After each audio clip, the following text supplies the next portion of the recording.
What's up, movie freaks? Welcome to episode 4 of Film Discussion. I'm Vilcams, the original movie freak, and today we're talking about Funny Games, filmed by Michael Haneke, 1997 version. 1997, the original. I have with me here today. Firmen Tespian. Hello. And I am the Metal Gladiator. And you could just call me Ian if you like, but it's not as cool as the name. Not as fun. Yeah. That's no fun. Before we jump completely into this discussion, our film discussion episodes are spoiler discussions, reviews. Like, we're going to get into everything about the movie. We are not. It's a spoiler talk.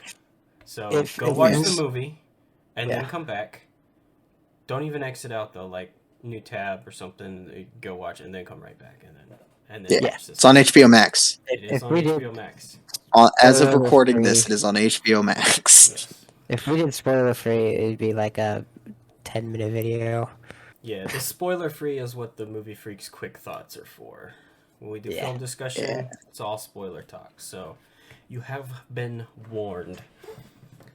Yes. So right off the bat, I want to know just like a general, what you guys think about it. Because I've seen this movie a lot more than you guys, and have known about it for longer, and like, I love this movie. Yeah, I thought I had seen this movie, or I couldn't remember if I had seen this one or the American version of it. But watching it, I'm pretty sure I haven't seen it because all the clips that I remembered were from YMS. Your Movie Sucks. His video talk about it. Those were the only clips I had seen, which were a pretty good chunk of the movie, if we're being honest. Yeah. I don't remember where he talked about it, though. I don't know if he did a full video on it or if he talked about it in one of his... I don't remember. But anyway... top 10 lists or something, maybe? Yeah. But if any of you are familiar with YMS, or Your Movie Sucks on YouTube, Michael Haneke is his favorite director. Yes, and I can with this one movie, I can see why. He is fantastic. Not only as a director but as a writer, because he also wrote it. Just the layering and the structure of it just flowed so well and so naturally. It was really well done, because you can see stuff's already happening off screen, and you can tell that the world is actually happening off screen before it starts happening, before the events of the movie actually start happening. And that's something that I really appreciate, because it doesn't feel confined to one little thing, and that the whole world exists on the screen. Whatever you see is what it's actually there. It's it feels like the world that we live in. I think that's probably one of the strongest points of this, is it feels so real, which makes it that much more disturbing. It gets into the nitty gritty of what the funny games are, which are not funny at all. Yeah, this is a film that is on a lot of people's lists of like most disturbing films ever, kind of thing. Yeah, which I'm sure you guys have seen more disturbing films, but I've seen I can name a few. The most disturbing me too. of films. What's funny about that aspect of it, the disturbing factor, is like there's almost no violence shown on screen. Yeah. All the violence mostly happens off screen. Right, and which is also funny because it's such a like a critique or a reflection on violent movies. Yeah. And like in some ways like surpasses a lot of them in its Yeah. disturbing factor by showing nothing. Yeah. There are a lot of movies out there that will just go all out on gore and stuff, and you don't feel anything. Yeah. But then this movie has all the violence and stuff happens off screen, and you just feel disgusting. You feel awful. Yeah. Yeah. And most of that could be a compliment to the actors of how Yeah. amazing Yeah, the I actors are. never. Casting was fantastic. I think even the child actor, the kid in the movie, he did a fantastic job, but he was the only one that I could tell was acting. Mm. But the other four, and even like the people who show up for a minute or Yeah. less, Yeah. even they felt natural and real. Mm-hmm. But especially the mom and the dad, like they were so good. Yes, and Hanukkah has worked with them like a lot. Like they're in several of his movies. They were a couple in real life. And Okay. so like some of those like scenes where they're really getting, into it and emotional, like you can just kind of it just feels real because to a sense it Yeah. is. Yeah. So, I feel it definitely if this movie didn't feel as real as it did, if the acting wasn't as good or uh the direction of the violence, if it went just a little too over the top or not hard enough, then the whole movie would fall flat because I feel like the whole reason this movie succeeds at making you feel terrible at these horrendous things that are happening uh is for the fact that it feels real and it feels like it could have happened in real life. yeah. I can't remember some website or there was some article or something about like uh top like horror movies that could happen in real life, and this movie was the number one. Yeah. Yeah. But I'm sure if you do some digging, you could probably find cases that are actually very similar. Probably. You'd be surprised. I've heard about This is, some people crazy are stuff. people are sick. Yeah. yeah. So, did you have any other initial thoughts, Ian, on just like what you think of this movie? Like overall, kind Yeah, of just like your basic like what you introduction. thought Yeah. of the movie. I mean, I've only seen it once, and I know my eyes are going to be open to some things because I know you were watching some interviews with like director and stuff earlier today. Yeah. So my eyes are gonna kind of like with The Wish when you were talking about a lot of other things. I started appreciating it more, so I kind of do feel like I started to feel like saw it a couple times. Well, with The Wish, it was a couple times. Yeah. So that's gonna happen too. But I do feel like I've got a decent enough grasp on the film as a whole. I don't claim to be some amazing critique analyst or anything when it comes to film, Yeah. but I understand it's an art form, and this is definitely a strong representation of an art film. And the one thing that always kind of sticks out to me with art films, where the how to categorize art films, is the cinematography.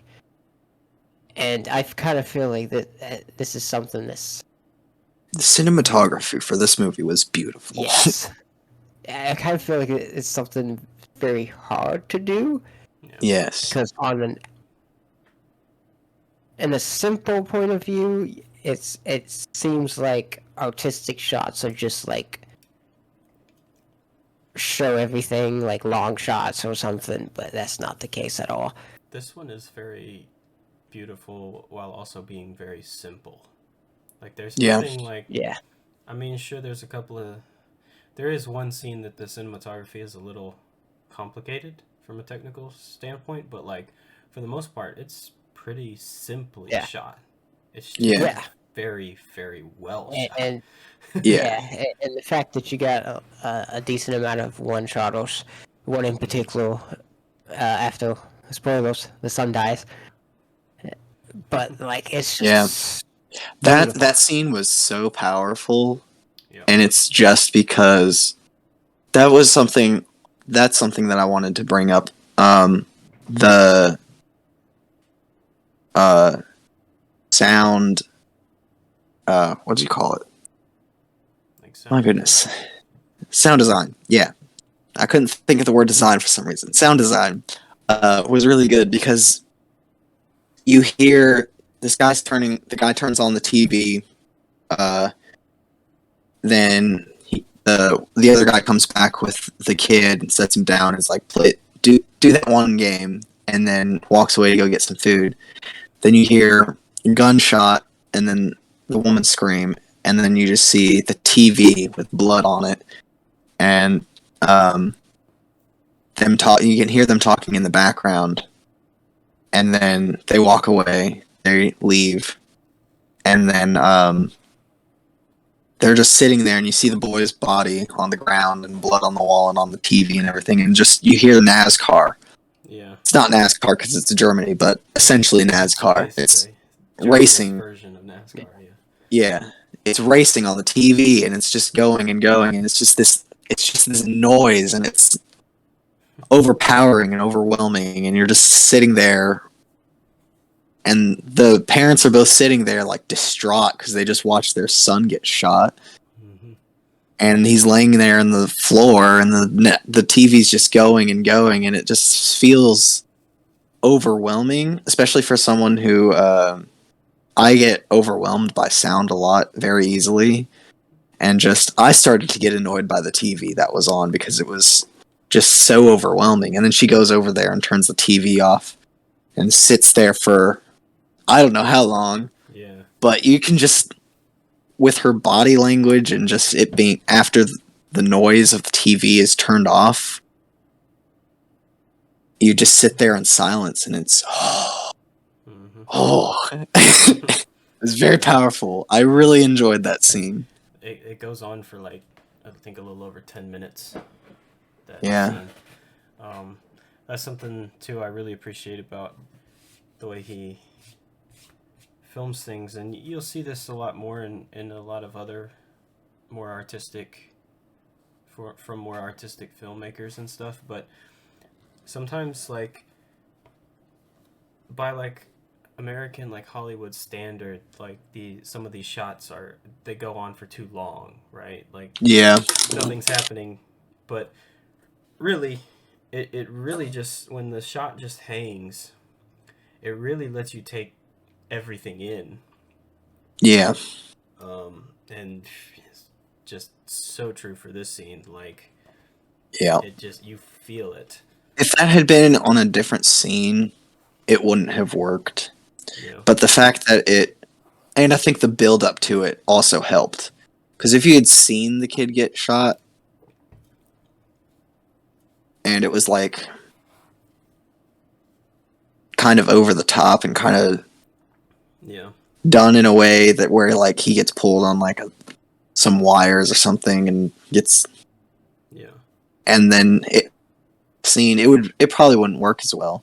Right. But having it done off screen and then having the guys argue, and then with the whole sound design of the cars on the TV Yeah. and all that white noise and all that noise, letting you sit with it, it was so well done. And then you just hang there on the aftermath of it. Yeah. And they attempted that take 3 times. The first take, Hanukkah said that the first take was good, but he suggested that they try it once more, right? So Hmm. they start doing, but after like a few minutes, he could just tell that they were like losing energy and they were just like worn down. So they cut early, took a break, and he left the two alone for a while. Said, "Y'all take as long as you need. We'll be upstairs. Come up when you're ready. Could be 5 minutes, could be 30 minutes, whatever. Whenever y'all are ready, you come up, and we'll just be waiting up there." And I don't remember how long it was, but then they finally came up, and then the third take is the one that's in the movie. I love that Yeah. because there are some directors out there who one probably there are some directors who would take the first one. They'd be like, that was good, we'll just use that one. And then there are some directors who would just run the actors to death Stanley trying to Kubrick. get the shot. Yeah. Yeah. Yeah. And take that shot like 100 times until they felt like they had it in one of those 100. But I think letting your actors take the time that they need, because that's a really emotional scene, Yeah. and And so he just let them taking like be by themselves so that they could get like in the space that they needed to be for it, and it was just like, yeah we'll be there.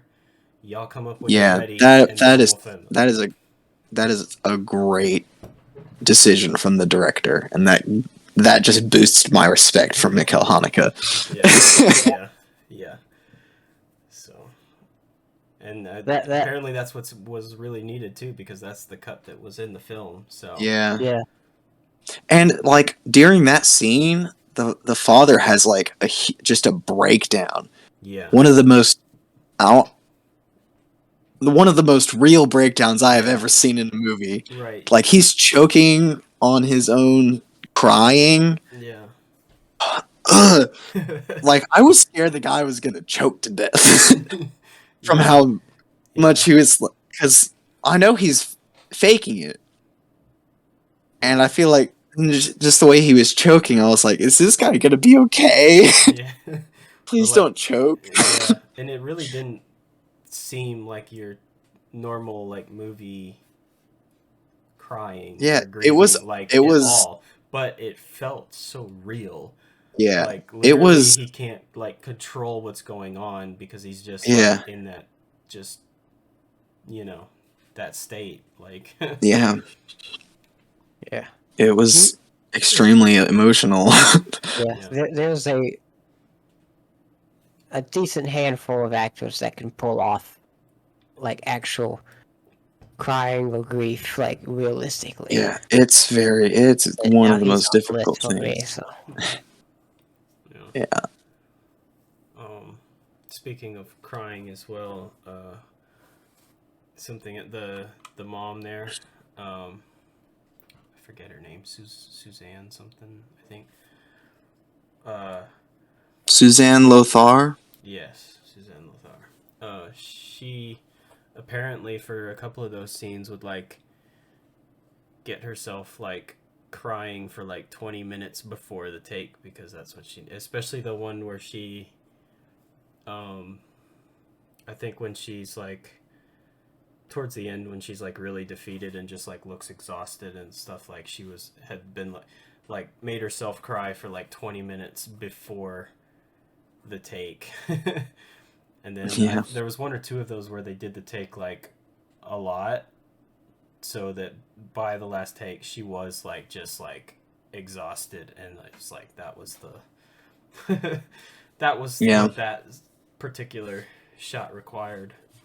Yeah, because that's another thing. The makeup was really well done, and just the consistency of it, because I could tell it was getting, there was a progression to her, Yeah. because by the beginning of the movie, she looks, fine. Yeah. Because nothing, they're having a day, they're out, they just got there or whatever. She looks fine. Then the stuff starts to happen. She gets upset, and then she starts crying a little bit because, like, it's a stressful situation. Yeah. But by the end of the movie, she is a mess. Yeah.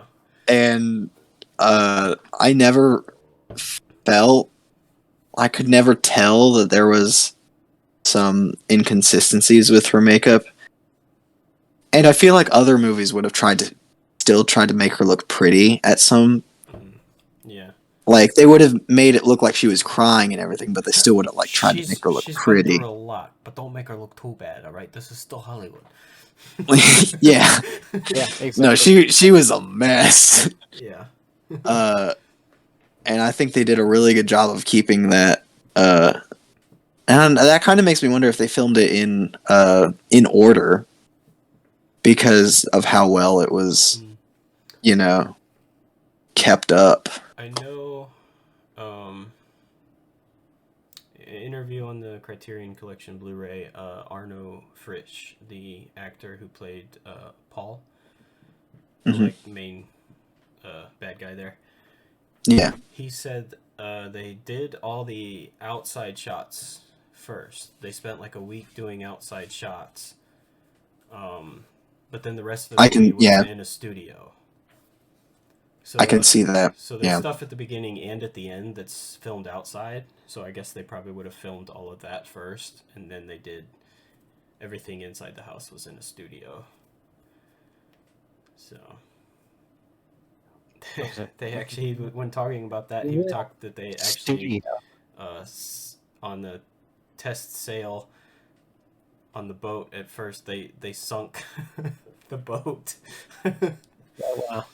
When doing a test shot or whatever, and like Hanukkah and everybody was on the boat with the camera, and they were trying to, the emergency divers were trying to save the camera, and they ruined the brand new camera.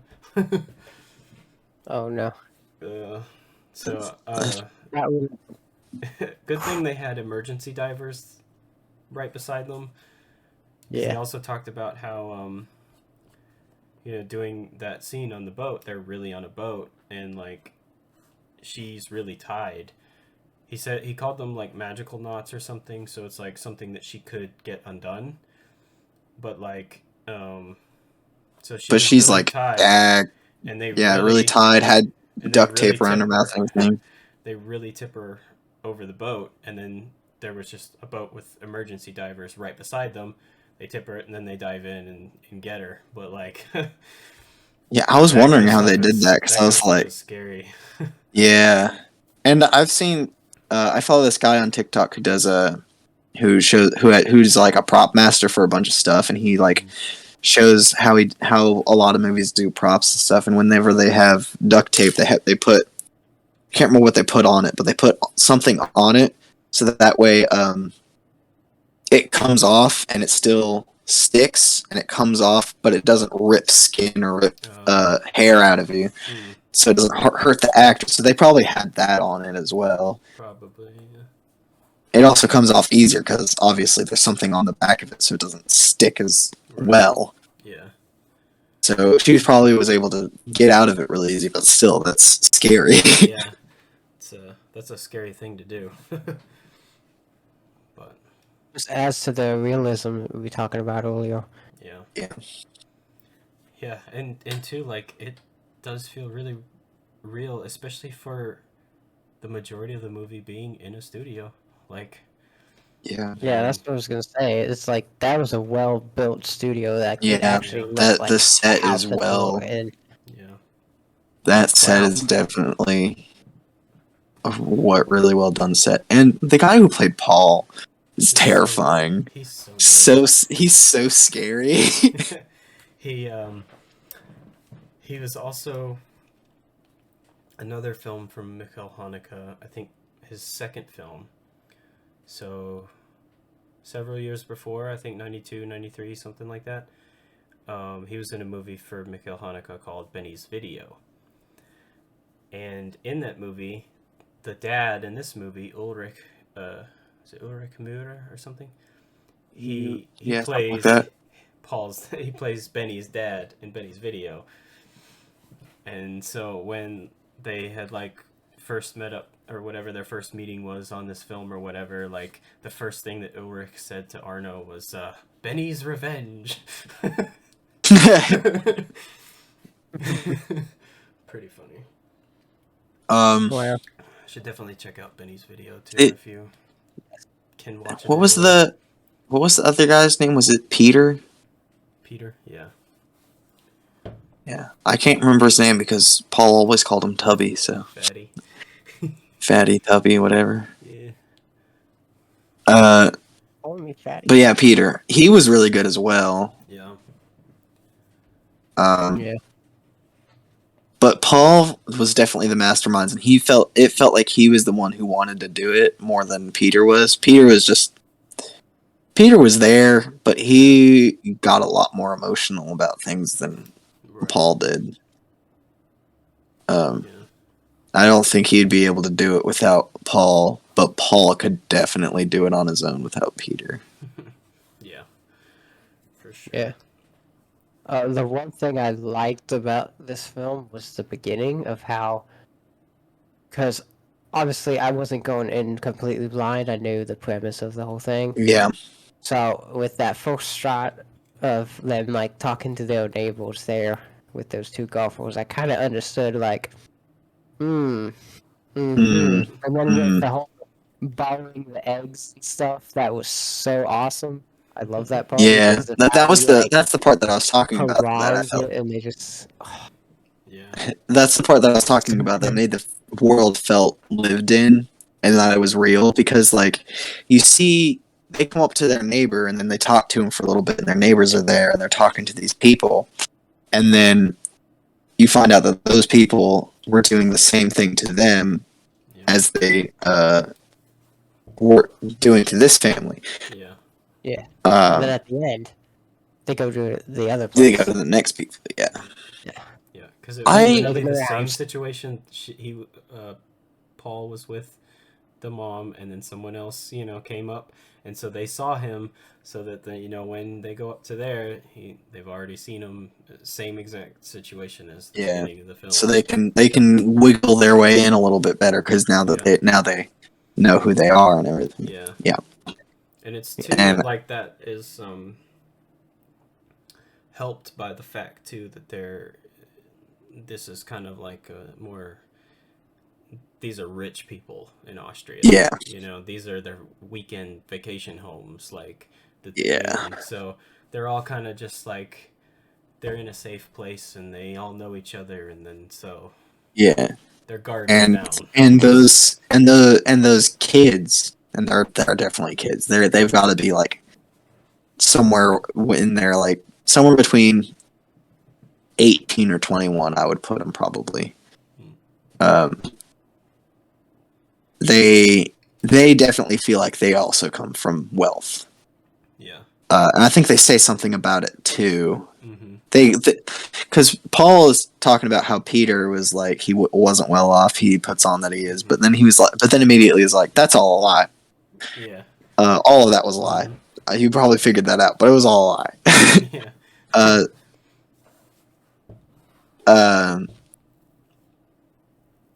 But yeah, they don't feel out of place when they go up to these people and ask for eggs or talk to them. They feel like they should be there. Right. And I feel like that's definitely part of one way that they can weasel their way into these houses is they come from wealth, so they know how to act around people with wealth. Yeah. And Hanukkah talked a little bit about he doesn't always say like American movies, but you can tell that's usually what he's talking about, like American movies. But he talked about how so often movies make their villain,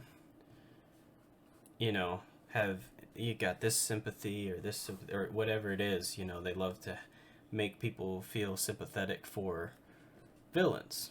So like he's like, I could have gone with the cliche and made, these two are poor and they're, doing whatever to the rich and they're, getting back or whatever, and you could to a sense feel sorry for them.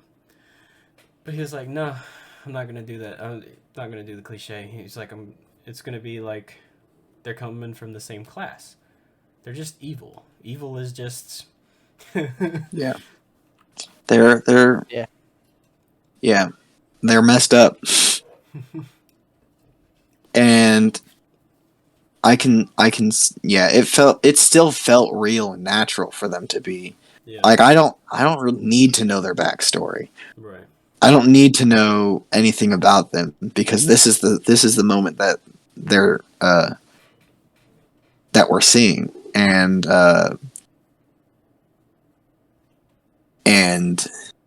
they're in this moment they're just evil.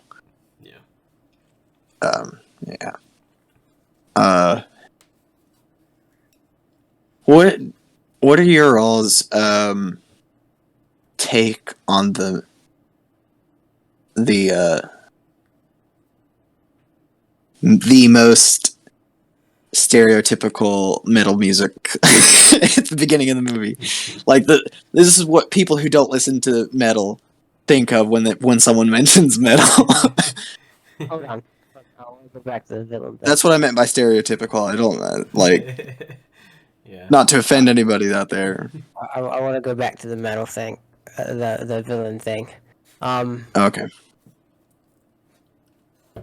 I just want to say that I appreciate a well fleshed out villain, like Me too. sympathetic and stuff, when done right. Yeah. And also it does depend on the type of story that you're trying to tell. Yes. Because like in Lord of the Rings and Star Wars, the whole point of that is good versus evil. So having a sympathetic villain would feel very out of place. Yeah. Yeah. I hate. I may get some controversy from this, but I kind of feel like I need to get this off my chest. I hate the comparison from Thanos to Darth Vader. I hate that comparison. There's a comparison. I've heard some people make that comparison. Vader is a very well-written villain, and at least judging from the movies, I don't really. I like Thanos, but I kind of don't at the same time. So that's kind of like me understanding Mikhail Haneke's like direction into that. It's like, hey, you can have a villain that's just straight up evil. And I think too, like Most of those villains are just awesome anyway. yeah. And too, I think what Yeah. Hanukkah was getting at was kind of the same thing that like that Stephen He video makes fun of when he's making fun of Yeah. villains, modern villains. It's Yes. like they always have to have something that lets you know they're Oh, I know. doing whatever Yeah. right type of thing. So yeah, I don't think 'Cause Hanukkah even believes 100% with- that you just can't have any sympathy. But even with like Darth Vader, like they did try and flesh him out a little bit to make him more sympathetic with the prequels, but Yeah. I mean, in an overall sense, Star Wars is about the tragedy of Darth Vader. All this stuff happens in the prequels. He falls in love, blah blah blah. He tries to save her, fails in his own delusional way, and all this, and kills slaughters thousands, and becomes a villain. Luke still thinks there's good in him, all that, and then he kind of redeems himself at the end. I hate it hearing people compare that to a guy who thinks half the population on the planet should die so that the other half doesn't have to suffer. That's just stupid. I'm sorry, but Thanos is not right. I hate people saying that. He's delusional. He's not that way. he's evil, so clearly, He's but there are evil. other options that he could have gone, but he's evil. He's evil. Yeah. But anyway, sorry, back to but- funny games. Yes, back to Funny Game. You mentioned villains and how that quote from Hanukkah made me think of that, so I had to get off my chest. Gotcha. It was relevant, I promise. So the metal, Um, the metal. Yeah, metal. Yes. At the very beginning, somewhere in the middle, and at the very end. I mean, I don't think that. I don't honestly think that. I mean, Hanukkah's old. Like even when he made this movie, he was old. Yeah. But he's such a smart guy. I don't think that that's what he thinks all metal is. Yeah. I think it was just such a Just jarring. like, yeah, you've got the rich family on their way to their weekend home playing classical music, like just uppity uppity, right? And Yeah. then, well, something bad is about to happen to them, and so you have that music kick in the middle of that classical music Yeah. for the title. And apart from that title, Ian picked up on this. Apart from the title sequence, there is no music in the movie apart from what happens in world. And I appreciate that so much. So many horror films and films of this nature I rely so wow. much on suspenseful music, but this What? movie can build suspense easily. I love it. Oh my There's gosh. no music. That makes me think of the Birds. The Birds did that too. There's a title sequence, there's kids singing Yeah. in a schoolhouse, and I think that's about it. Now, obviously, they were playing music in the car. Yeah. When Paul is chasing the kid, he plays that metal song, but he puts it in Yeah. like it's playing in world. Yeah. But yeah, Yeah. and then and that's And why yeah, I think and that's probably why the sounds stick out so much.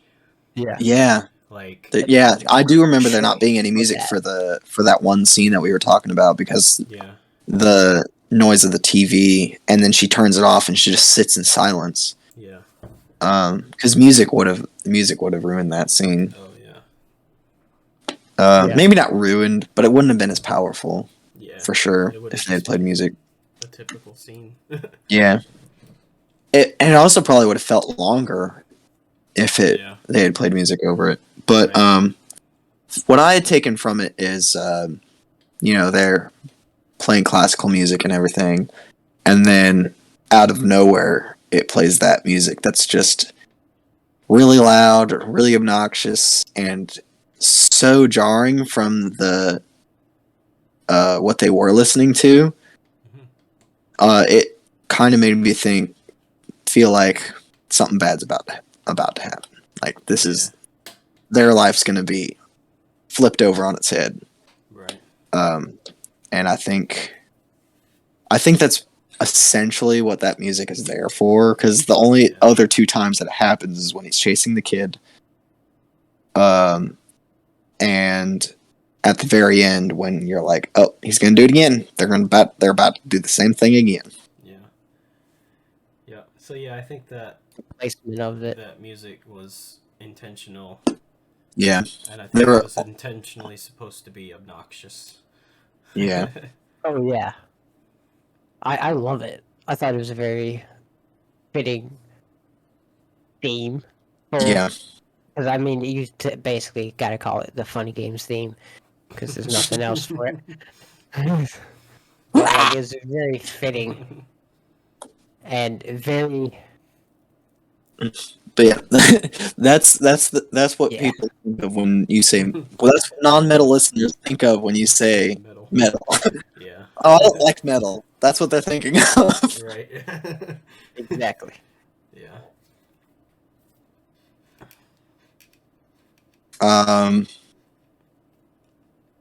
So there is something that we haven't touched on at all that we need to talk about, and that's that Paul has control over. I don't know. He's omniscient or something. Yeah. Like he's completely aware that it's a movie, and it seems like he's the only one. Yeah. Oh my goodness. The first shot when he did it, he just kind of like Turn panned to the camera. and Yeah, Just like, he looks at the winks. camera. You're on their side, aren't you? Do you think they'll last? The first time he just winks. Yeah. Oh, yeah, when the- yeah. when the Yeah, girl that's came right. for the dog. Hanukkah said he was trying to build it up. So the first time it's real subtle. Yeah, I mean, obviously it's noticeable, but then it's not enough You're just like- of a fourth wall break to where people Yeah, you're are just like, like, oh, did he's he- breaking the fourth wall. They're like, wait, did he just wink at me? Did he? Is he winking at someone off camera? Like, what is that? And then it waits Yeah, a while someone before it might. does it Someone again. I wonder. I bet some people thought it was a mistake at first that he Maybe. was winking at someone off camera or winking at the camera, and they weren't supposed to leave it in. They left it in. I thought it was a great way because I knew there was fourth wall breaks. I didn't know to what extent. Yeah, We'll get into that in a second, but I love the fact that he kind of throwing and I think it is at kind very of close.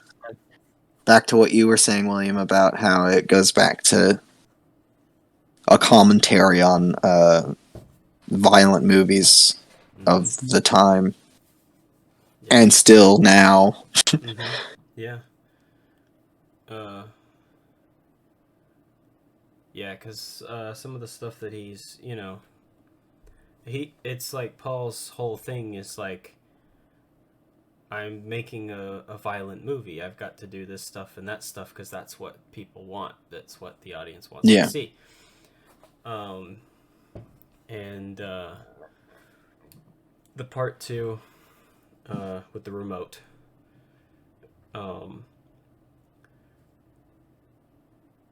What's funny is like this movie is a commentary on violent film and how we process it or react to it or are desensitized by it. Yeah. Which is why it's also funny that people find this one really disturbing when they don't show any of the violence. Yeah. So desensitized to seeing the violence, it's almost like not seeing it is almost what like triggers something. But then like so when she shoots Peter, and Hanukkah says in the theaters during premieres and stuff, people cheered during that moment. And for Hanukkah, for Hanukkah, that was like a got him moment. Because at that point, obviously we know when we're watching a movie, right? But also by that point, the movie had let you know that you're watching a movie.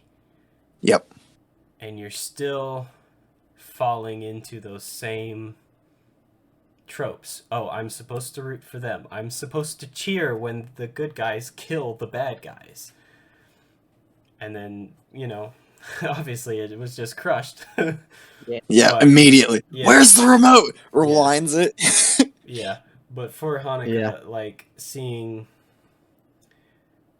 having people cheer for somebody dying in a movie that's a commentary about violent movies and how we react to them was like all that he needed, really. That was just I did something right. What I was trying to do, I accomplished. That's the only time that an actual violent scene is on screen. Yep. That's true. Yeah, that's the one part that it does like show it on screen. Which I thought. I gotta be honest, I kind of fell for it too. I obviously wasn't sure when it was silent.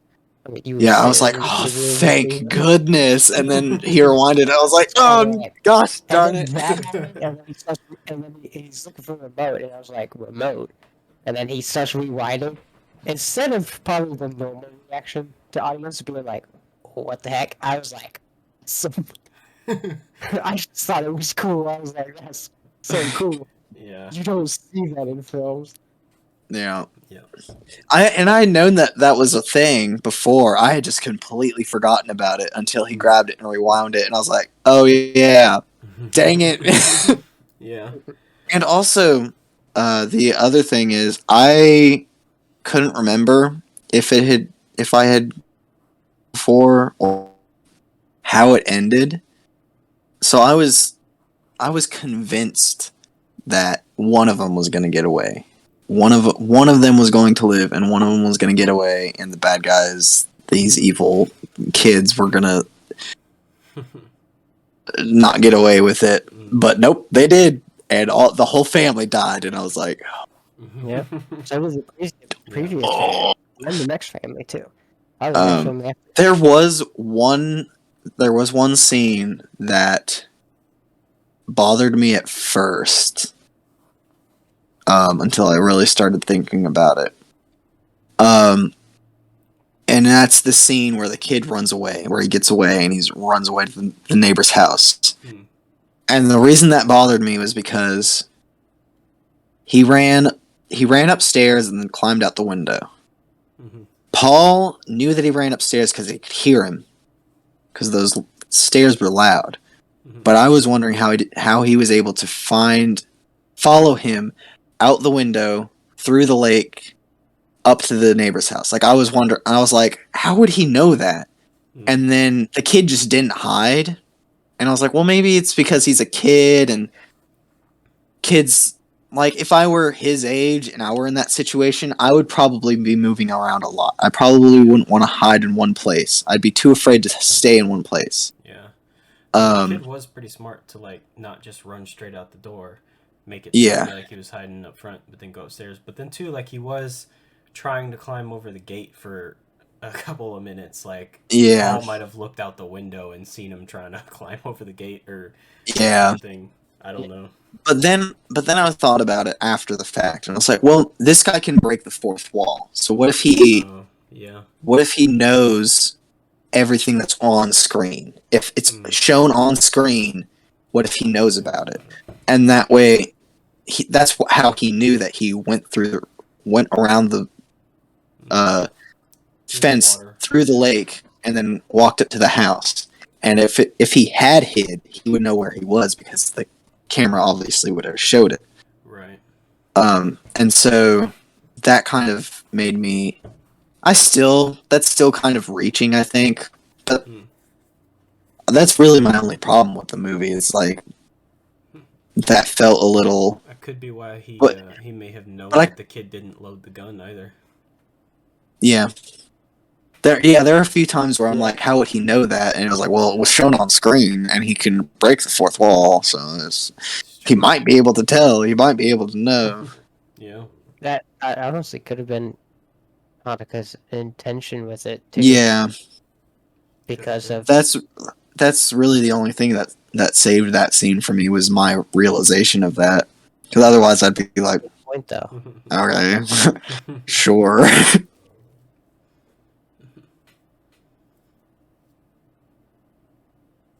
I'd have to agree with that. I think that's a good point. Could be.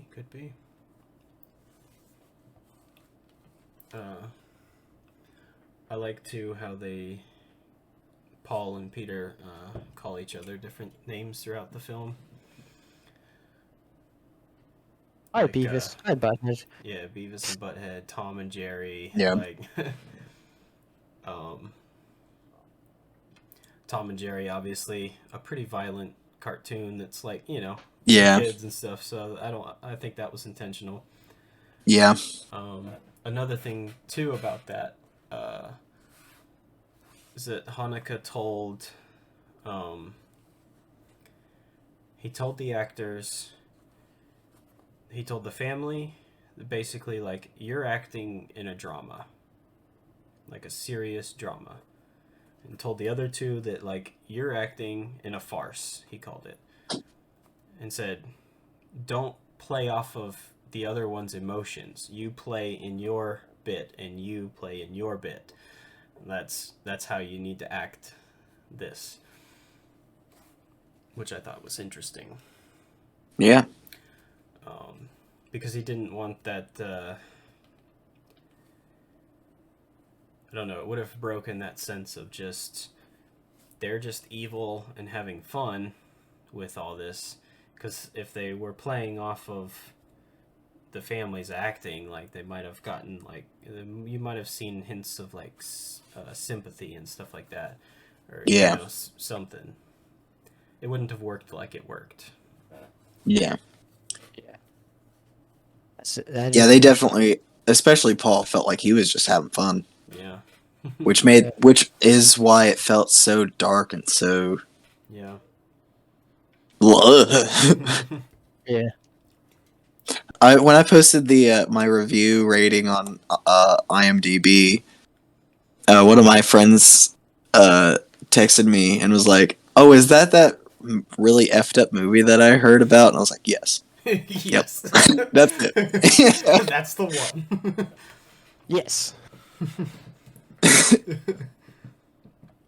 Yeah, it's. I almost gave it a lower rating because I was just the whole movie I was uncomfortable. But by the end of it, I was like, oh, but it was so well done, and it didn't make me. It made me feel disgusted at it, Yeah. and the fact that I felt disgusted, I think, proves that it did its job well. Because like if I was like, oh, this is just a fun horror movie, then I think Mikhail Haneke would have failed at what he was trying to do. Yeah. Because that's one thing that I was kind of afraid when I posted that, and my friend texted me, is that effed up movie that I heard about? I was afraid when I said yes, he was going to reply with, wow, you must be really effed up if you enjoyed that much. You sick bastard. You loved this movie and it's terrible and effed up? What's wrong with you? You like that movie? I mean, I get that plenty. Oh yeah. I mean, it's not because I'm emotionless. It's because I think that's what the movie was trying to do. The movie was trying to make you feel uncomfortable. Yeah. And me feeling uncomfortable means that it did its job really well. Yeah, definitely. And that's probably why it doesn't have an amazing rating on IMDb, is because people were like, well, yeah. I felt terrible, so the movie is terrible. You watch any interview from Haneke on this film, and he's going to tell you about, like, the people walking out of the at premieres and stuff, which I guess is something he's pretty used to for his movies, but yeah. For this one, like, some of it, I think, was, the violent and disturbing content, but, like, it sounded like some of it was to do with the fourth wall breaks. Like, people were mad that the movie would think that they were so stupid that it had to remind them that they're watching a movie. And Hanukkah's just like, no, I get that. There was a play that I had to read. Oh, sorry. Go ahead, Ian. I don't feel like that's well, at least in this sense, and well, a lot of fourth wall breaks that I can think of are like comedic purposes and stylistic choices. Yeah, including this one. So I don't feel like insulting intelligence of the audience is the purpose of a fourth wall break. Yeah, I don't think Hanukkah at all. I love fourth wall breaks. I think when done right, they could be awesome. Yeah, I don't think Hanukkah at all was trying to be like, oh, don't forget you're watching a movie. It was more like, I don't know, like a reflection on, like,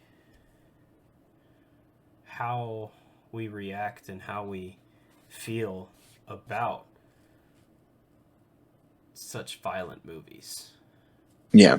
Like, I feel like it was more to point towards that and get you thinking about, like, oh, like, I watched all these violent movies, like, we desensitize this and that, and we cheer for when this villain is killed, but it's, like, actually a horrific thing, but, like, as long as a movie has emotionally swayed us to think that that's the good thing, then that's what we think. Yeah. So, but I can understand why people would not be would be upset at that, because I had to read this play for school one time called How I Learned to Drive, and the play is about incest and pedophilia, but the whole play is like reminding you that it's a play, and that's like a style of theater. It's not like there are several plays written that way to just remind you because of the topic. Usually, it's a style of theater. But I didn't enjoy it mainly because for me, I prefer to be immersed in things, and I feel like the emotional weight of what was happening would have hit more had it not kept reminding me that it was a play. Like it used different tactics and tools to remind you, hey, this is a play. By the way, this isn't real. You're fine. Yeah. This terrible thing that's happening is not real. Yeah. But I didn't like it because I didn't like constantly being reminded that I was reading a play. Because I can kind of understand where they were coming from, like, because it made me feel stupid. It made me feel like I needed to be reminded in order to understand what terrible things were happening. Whereas I know these terrible things happen in real life, so. But I do understand that some people kind of need that in order to be.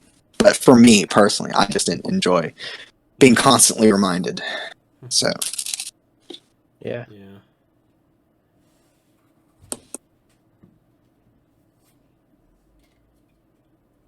How many fourth wall breaks were there? Like 5? I feel like I would have said 3 because the wink. No, 4, maybe. Because he winked at the camera. And then there's the you're rooting for them, right? And then there's we're not up to remote feature film length yet. Oh yeah. And then That's the right. remote. So I think 4 or well. Does he do one at the end? Yeah, there's I think a wink Yeah. at the end too. I think a wink, but he just looks at the camera. Yeah, maybe he just looks at the camera. Yeah. He looks at the camera and it freezes on his face. Yeah. I'm interested to hear what your guys' thoughts on the ending dialogue between the two after they push her in the lake. I was gonna bring that up too. I really liked it. I don't know. Probably not. One thing that I remember him saying, they were like talking about philosophy and stuff. And one of the things that I picked up on that stuck with me was if it happens in a movie, then it actually happens, or something like that, along those lines. Yeah, because the one guy was talking about like a book or something. I can't remember what it was, but like part of the. Let me see if I can find it. I am reality, but he was in the fiction, and he mentioned something about like you see something happen in a film, and you see things happen in real life, so it's like just as real because you're seeing or something like that. Yeah. It's not on IMDb. That's unfortunate. I feel like that was a big part for the commentary part aspect. Yeah. It was definitely a kind of... It was kind of explaining the movie without holding your hand and explaining the movie. Yeah. Honestly, it was just like more like... It was like philosophical, like... yeah, I wonder if it's on the... It's just like... Because I'm on the... Maybe if I go to the American version, it will be on there. Because... Those all said subtitled version.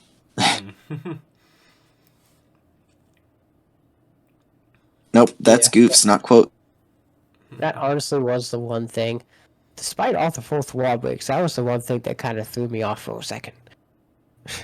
Like, not even the remote thing threw me off. I just thought it was cool. Yeah. But the ending dialogue there between those two was kind of like, okay. Wait, what? You can... I was like, wait. You can see it... Okay, I think I found it. Like you can see it in the movie, right? Did I miss a page? You can see it in the movie, right? Of course. Well, then she's as real as reality because you can see it too, right? Bullcrap. Why? And that's from the English. version? Yeah, that's the English version. Yeah, I think it was worded a little bit differently, but it I think basically it was yeah. too. Yeah, it was essentially that. Yeah. You can see it in the movie, right? Of course. Well, then she's as real as reality. Which, that goes back to the commentary of action scenes and violence. Yeah. Like, if you see it in a movie, you're seeing it in real life. It's I the just same said thing. Yeah. I just said that film is thespian. Okay, I already went over that. You're just repeating what I was saying.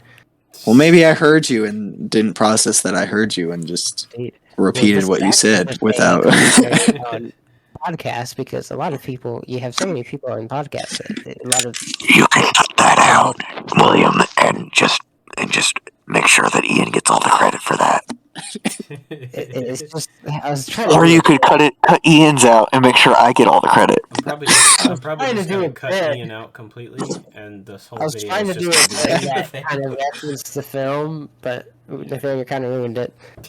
I was just gonna say how this is kind of like commentary on podcasts. look harder. Is commentary on like podcasts and stuff. How there's multiple people and a lot of them kind of bring up the same points and repeat Yeah. themselves. Yeah. I was doing a joke. That was a reference to the film. Yeah. So I just found the thing on IMDb about what I was going to bring up about the American version. Because so it says that originally Hanukkah wanted to film this in the United States with an American cast and crew because the film was meant to be a commentary on the sensationalism and desensitization of violence in American media. Because of, budget constraints and whatnot. He just couldn't do it. So I think that's the reason that he wanted to do it again.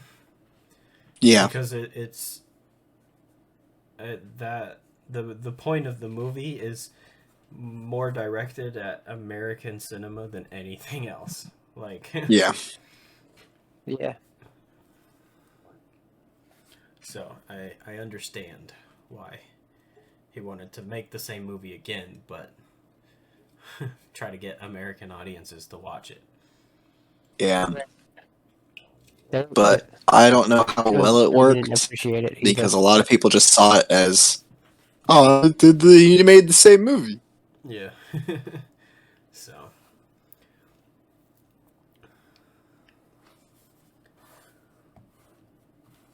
It does have, what's his name in it, who I like a lot.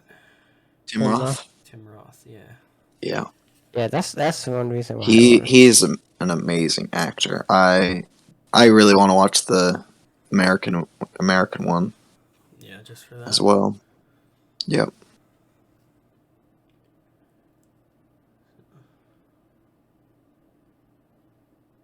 It has me interesting on how it has my interest on how like Tim Roth will handle that long shot, especially. Yeah.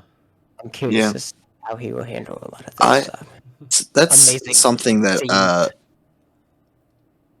I find really interesting as an actor. Watching different actors take the same thing and seeing what they do with it. Yeah. That's one reason why I like watching the first two pilots of the British office and then the American office, because they're practically the same. It's just different actors taking almost the same dialogue and seeing what those two, how they take that dialogue and change it. Yeah.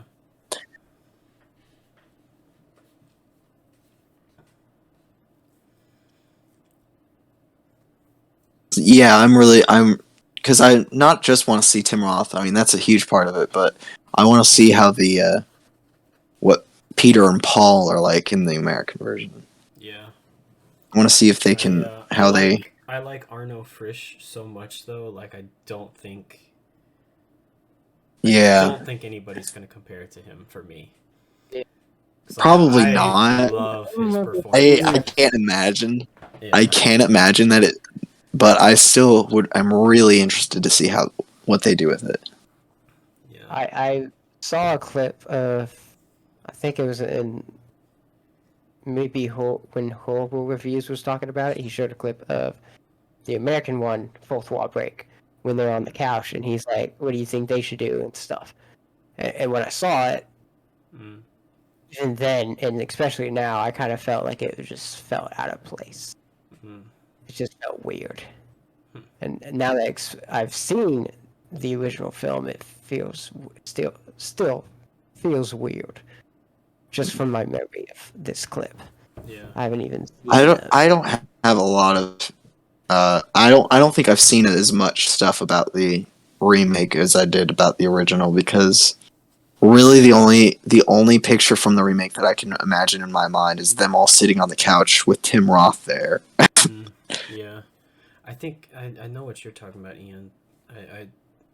I think the video, whatever Horrible Reviews talked about it, I'm pretty sure that's probably the only thing that I've seen from the Yeah, remake too. because I know when he was talking about it, he was talking about both of them for a bit. Yeah. 'Cause he went into the original, and then he mentioned, "Hey, there's a remake too," and blah blah blah. And he showed some clips of it. Yeah. Horrible Reviews is a Dutch YouTuber. Does a lot of horror movies and stuff. I enjoy him. He's got. I thought you meant most- some.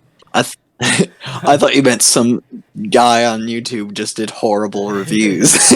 No, that's actually his name. Horrible Reviews.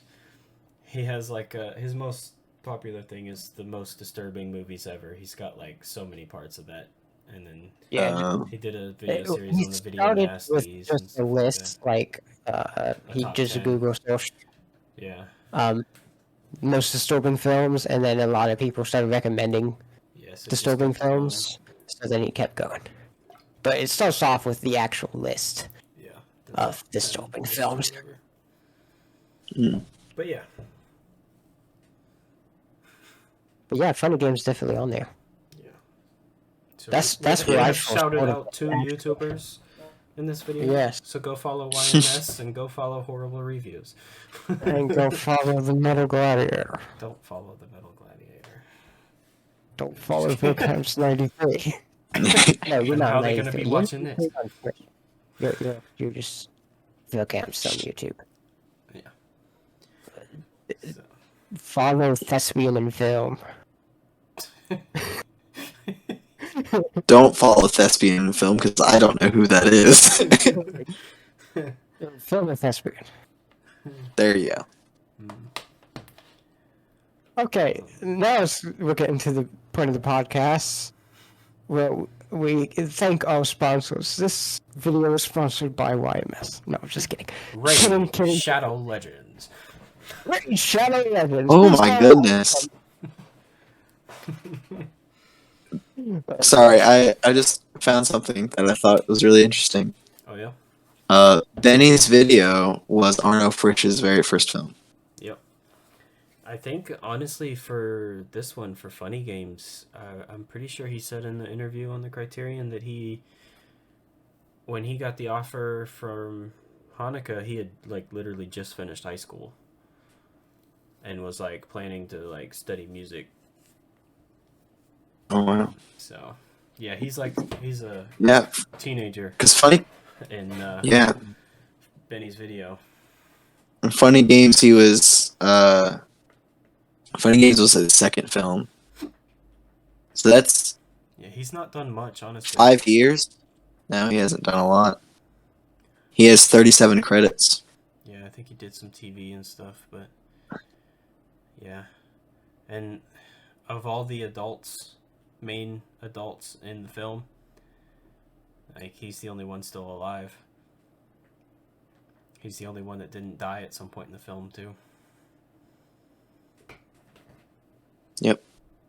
This movie is cursed. Yeah. No. Some people have said that. Yeah. It's like you there's have a movie lot of- with 4 main adult actors and only one is still alive right now. There's a lot of discussions about sort of movies being cursed and stuff. Yeah. Which Ulrich, the father there, he was going to be in Hanukkah's movie The White Ribbon, and he died like from cancer, I think, just before he was able to do that. And his wife there, she was going to be in it too, and she was in it. But Hanukkah talked about her being in such like a frail state during that, and then I think a few years later she killed herself. Yeah. Oh, jeez. Yeah. And I don't know Yeah, what she died in 2012. She was only 51. Yeah, I think he died in like 2007. I think Damn. And then I don't know what happened to the guy who played Peter, but I know he was young, like in his 40s. So he never made it to his 40s. He was 38. Oh, 38. Yeah. He died 2 years before Suzanne, 2010. Gotcha. Yeah, Hanukkah had said in the interview that he was like in his 40s, so that's why I thought that. But Hanukkah is like 90 something, I think. Yeah. Like You're close to it. He's up there.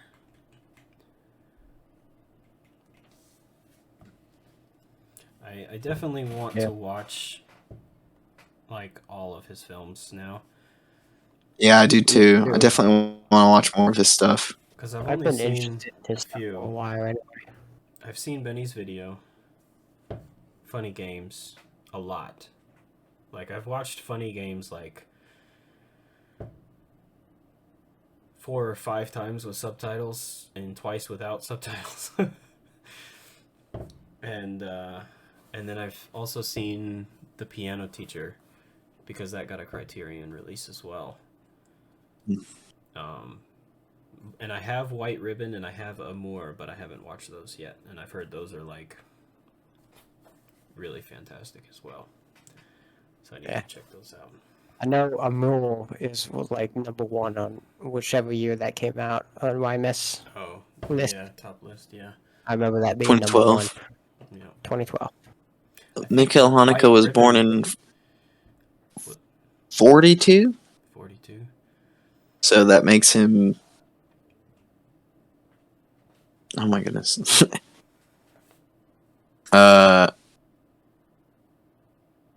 80. He'll be 80. 80? Right? Because it'll be 20 years before he's 100.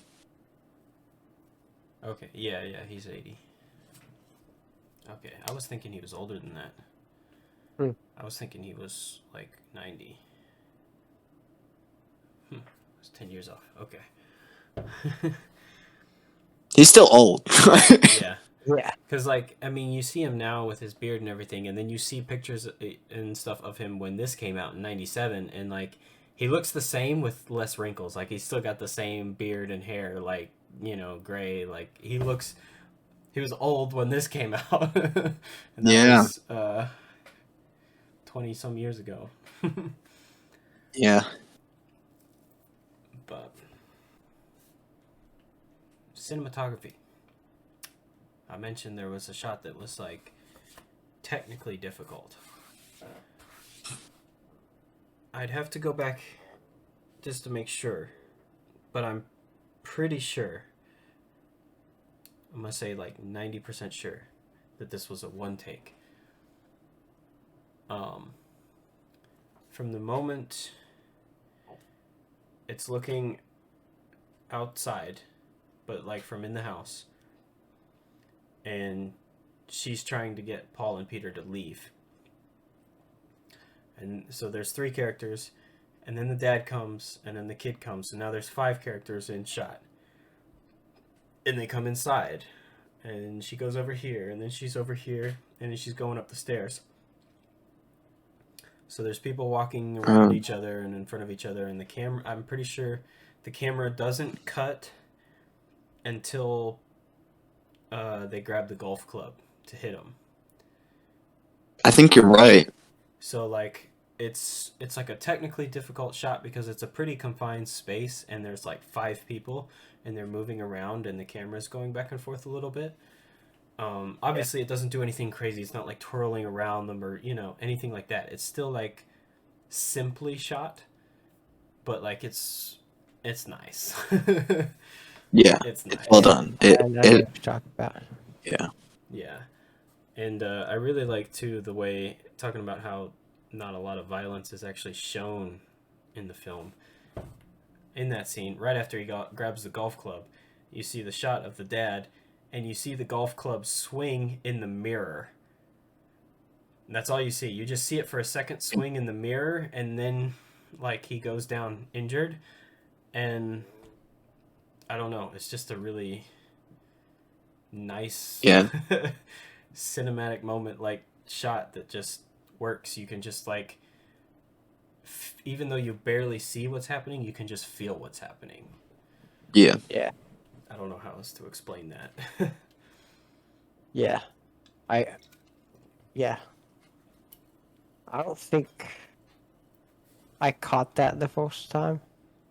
I'm thinking about it now. I didn't realize it was in a mirror. Yeah, Yeah. Yeah, if they that haven't with you see basically. it, you just see it for a second like this, and Yeah. literally you're just seeing the club in the mirror behind him. Like the Yeah. shots I of thought he him, got hit he in the looks, head at you just first. see it in the mirror, and then all of a sudden he's going down, and like he's been hit, and like he's got like a Yeah. broken leg. Because I saw it in the mirror, but I didn't think it was in the mirror. I thought it was next to him, and I thought he got hit in the head. And then he was like, "Oh, my leg," and I was like, Yeah. "What?" But that makes more sense. Yeah. My leg. Yeah. Leg. And man, those scenes where like he can't move because his leg's broken and his arm's been like stabbed or whatever, and she's just like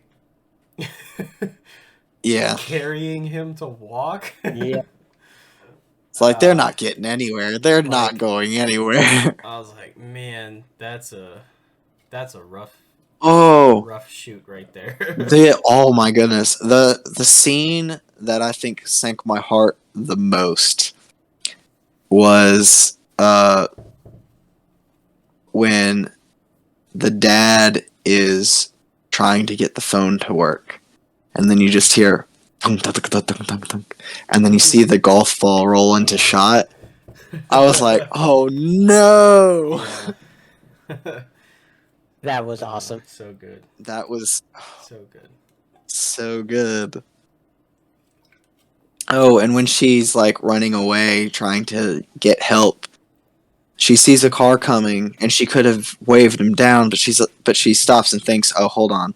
This might be them." So she hides, realizes it's not them, Yeah. and then tries to call him down. And then another car comes up and is like, "Well, the last one wasn't them, so this one might not be either. This probably won't be them either. Maybe they are actually gone." And then it cuts to the golf ball, and you're like, "Oh, well, crap." Yeah, it was them. Or I love that. Yeah. Right after the got the 10-minute long shot of them grieving, right? hmm But like for the most part, they've just kind of been silent. They haven't really been looking at it. They haven't been like bawling their eyes out the whole time or anything like that. But like that shot, they get out. I can't remember. She goes down the hallway for something and then like comes back and she just like stops like that and then like closes the door to the living room and then like turns around and just pukes. Yeah, It was like, ugh. and that's right after the that long like 10-minute scene of them just Mhm. sitting over the their child's body. Yeah, and so it's like they get out of there, away from it, and then like you can tell she just catches a glimpse back in. Yeah. And she's like, oh no. Yeah, Yeah, so good. Terrible, but so good. Yeah. yeah. Yeah. Everything in the movie felt intentional. Yeah. All the small details and everything, and that's one reason why I love it so much. And that's one reason why that one scene I had to try and find some sort of explanation to explain it, because I was like, there's no way that everything feels intentional, and then all of a sudden, Yeah. like, characters start making stupid decision. Like the kid isn't hiding, and the guy just knows where the kid is. That's why I had to search for some sort of explanation, because everything felt intentional.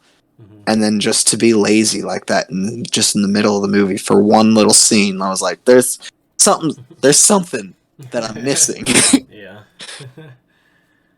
And that was the best explanation I could find. Was if it's on screen, he knows that where it is. Or maybe it was something like you said, where that kid took so long trying to climb the fence that maybe he did see him and saw where he went. Yeah. I like your thought though about anything that happens on screen he would know. Like it's a good thought. I do. To go back to the remote thing, this is something that I did mean to mention earlier when we were talking about it. That makes me wonder how much of the film had gone wrong, according to, like, from their perspective. Like, how many times they had escaped, or how many times. Oh, that could be it. He did escape, so he used the remote to rewind to figure out where he was going, catch up to him. Yeah. Because, like, if he did it that one time, how many other times had he done it? Yeah. Yeah. Yeah. It's interesting.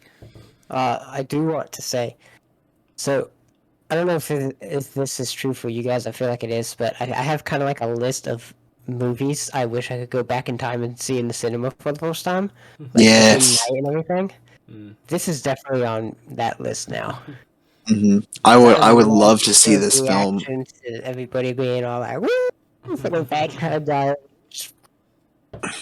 You'd have to learn German though, of just going back. because I doubt they had English subtitles in the theater. I don't know. But even seeing the because I know it even premiered at, or I mean it had a, during its premiere run it played at Cannes, and I know It did. like because their press thing for Cannes is on the Criterion, and they have English and French translations going on for their like talk about like their booth. You know how they set up like the press things where they're all sitting. So they had English and French translations going on for that. So well, I don't know. I could maybe, if we were able to go back in time, we could go see the Cannes one, but maybe not the official premiere. Yeah. I'd still watch it. I mean, obviously, it would be. It would just. I mean, if we were in that situation, we go back in time. We obviously have seen the movie before. Yeah, I've watched it twice without subtitles anyway. We just want to see everybody's reaction to it. Like Empire Strikes Back, I want to hear the audience reaction to Luke, I am your father. Yeah. Stuff like that. But that's why this movie's on that list for me. Cannes Film Festival was the premiere. It was the first showing. Oh, well, never mind then. May 14th, 1997. It didn't premiere in Germany until September 97. Oh, wow. And then it was showed in the U.S. at Chicago International Film Festival in October 97. So, I don't know. Maybe I was alive then. I was 1 year old. I was. So I could have gone and seen it in theaters. Wouldn't remember a thing about it. I was 4 years old. I was 4 years old. I was 3, but now I'm up. Oh god. Now, if I were to actually do a video critique of this, it would be a lot different. But at the same time, I probably won't do that. If I were to ever do a video series on YouTube of a critique of something, I'd have to feel very passionate about it. because that's just not really my thing. Yeah. Yeah. I do So like to analyze movies and stuff, but I also wouldn't say that I am a professional of any sort. Yeah. I enjoy doing it, and I feel like I've definitely gotten better at it over the years, but I still wouldn't put myself that high. Yeah. Same here. But I think the more that we do stuff like this too, like just talking about it, the more like we see. And Yeah. hey, Yeah. it's the internet. We don't gotta be professionals. We get to make True. what we want to make, and when we want to talk about movies, we gonna talk about movies. We're gonna Yeah. talk about movies. And there's almost nothing I enjoy more than talking about movies. Yep. When I see a good movie, I have to go tell someone to go watch it so I can talk about it with them. Yeah. Ian, you want to start with your summary and rating, and then Nathaniel can go next. Yeah, sure. Okay, so Funny Games.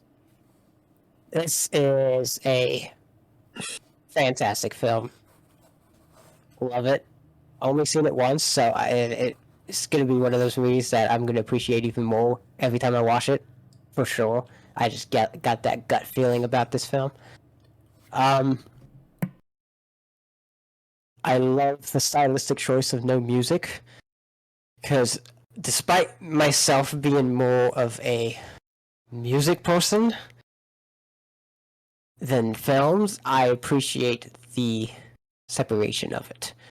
Like you could have a amazing film that is driven by so much emotion, but you don't need to have sad violin music playing just to feel that emotion. You know the actors did a good job when you're not relying when the audience feels what they feel and it's not reliant on music. That you know what I'm saying. Yeah. I was like, I got this. I'm being really good. This is like a non-scripted, like on the spot kind of improv, and then I just messed it up. So It's just gone. it's just really bad because then I started to feel like I felt like I started to get a little too repetitive. Anyway, I love the theme song. It's awesome. Honestly, even the theme song didn't really throw me off. The only thing that threw me off was that ending dialogue. That's odd. But yeah, great movie. I'd honestly have to say that Paul is one of my favorite movie villains now. for for real. Yeah. Definitely not Thanos. But yeah, I definitely given this film a 10 out of 10. For no doubt in my mind, 10 out of 10.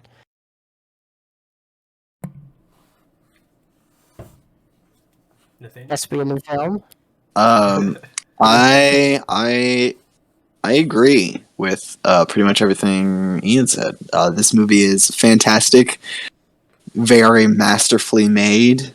Um, it is one of those movies that you could analyze for hours, and you could learn a lot just from watching this movie on how to make a really well paced movie. Um, so and writing, the writing is so tight and perfect. I yeah, 10 out of 10 for me as well. It's all around just a fantastic film. Yes, I agree with everything these two just said. Yeah, obviously I love it. Like I said, I've watched it 4 to 5 times with subtitles and twice without subtitles. I Just definitely want to because, go back and rewatch it. yeah, Uh, definitely, it just it does like get better each time. You notice everything, and yeah, it doesn't get old. So, Yeah. but yeah, I love everything about it. It's in my mind a perfect film. I don't have any issues with it. any complaints. Like, it's also intentional and purposeful, and yeah, it makes me want to watch Mikhail Haneke's entire filmography, which I'm going to eventually. But yeah, 10 out of 10, 100%. Cool. I think that's the first time that all of us have unanimously given a movie 10 the same rating. Total of Funny Games is 30. Total score 30. 30 out of 30. 30 out of 30. And now, if we had 4 people, it would be most likely a 40. Yeah. Depending on how many people we have on the podcast, it would basically just vary. But yeah, that's going to do it for this film discussion.